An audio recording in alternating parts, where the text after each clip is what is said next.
Hello guys, ఇవాళైతే mutton curry కోసం mutton curry చేస్తున్నాము. So అదైతే వీడియో తీస్తున్నాం. సో దాంట్లో మసాలాకి కావాల్సిన ఐటమ్స్ లవంగాలు, ధనియాలు, దాల్చిన చెక్క, ఈ మూడింటిని వేయించి పొడి చేసుకోవాలి. ఆ పొడి మనకైతే ఇలా ఉంటుంది. మేము ఆల్రెడీ చేసే ఉంచాము. స్టోర్ చేసుకుంటే అట్లీస్ట్ 1 month అయినా ఉంటుంది. మటన్ని 5-6 సార్లు శుభ్రంగా కడిగి పెట్టుకోవాలి.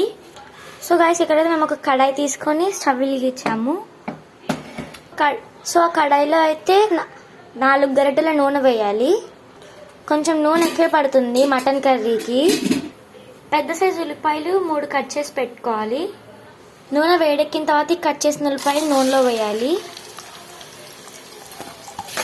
సో ఈ ఆనియన్స్ని అయితే మనం నీట్గా కలుపుకోవాలి. మనం ఈ కడాయిలో వేసాక ఆనియన్స్ గోల్డెన్ బ్రౌన్ కలర్లోకి వచ్చేదాకా వేయించుకోవాలి. సో దీంట్లో మనమైతే ఒక 1/2 టీ స్పూన్ పసుపు వేసుకోవాలి. సో ఈ రెండింటినైతే మనం మొత్తానికి కలుపుకోవాలి. ఉల్లిపాయలు వేగాకైతే మనకైతే ఇలా వస్తుంది.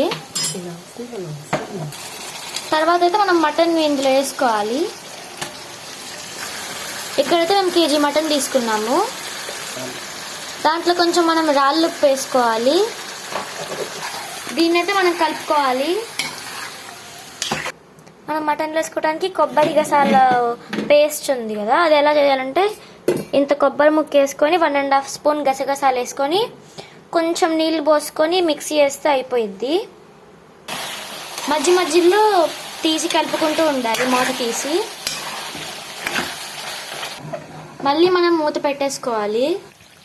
మటన్లో వాటర్ వస్తుంది కదా, అదంతా ఆవిరైపోయాక నూనె ఇలా పైకి వస్తుంది కదా, అప్పటి వరకు మనం మటన్ని వేయించుకోవాలి. తర్వాత మనం ఇలా కలుపుకోవాలి. దాని తర్వాత అల్లం చిన్నులపై పేస్ట్ చేసుకోవాలి. 2 టీ స్పూన్స్ అల్లం చిన్నులపై పేస్ట్ వేసుకోవాలి. సో తర్వాత మనం ఇలా కలుపుకోవాలి. అల్లం చిన్నులపై పేస్ట్ వేసిన తర్వాత మటన్ ఒక 5 minutes పాటు వేగనివ్వాలి. ఇందాక మనము కొబ్బరి గసగసాలు వేసుకొని ప్రిపేర్ చేసుకున్నాం కదా, ఆ మసాలాని వేసుకొని కలుపుకోవాలి. మసాలా కాదు ఫ్రెండ్స్, ఇది పేస్ట్. తర్వాత అయితే మనం కాసేపు ఉన్నాక 3 స్పూన్స్ కారం వేసుకోవాలి. సో తర్వాత అయితే మనం 1/2 స్పూన్ నార్మల్ ఉప్పు వేసుకోవాలి. తర్వాత అయితే కలుపుకోవాలి. మనం ఇందాక కారం వేసాం కదా, సో కారం కొంచెం వేగిన తర్వాత ఒక పెద్ద గ్లాస్ వాటర్ పోయాలి. తర్వాత అయితే దీన్ని అయితే మనం కలుపుకోవాలి.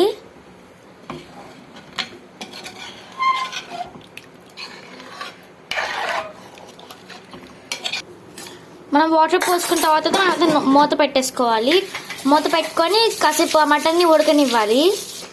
మధ్యలో మనం ఇలా కలుపుకుంటూ ఉండాలి మూత తీసి. మనం ఫస్ట్లో ప్రిపేర్ చేసుకున్న మసాలా పొడిని 1 టీ స్పూన్ వేసుకోవాలి. తర్వాత ఆ మసాలా వేసుకున్నాకైతే మనం అయితే కలుపుకోవాలి. సో తర్వాత మనం అయితే సన్నగా కొత్తిమీరని తరుక్కోవాలి. సో తర్వాత అయితే కొత్తిమీర వేసుకొని సర్వ్ చేసుకోవటమే. Mutton curry ready. Thank you for watching our video. Please subscribe and like to our channel. Bye guys.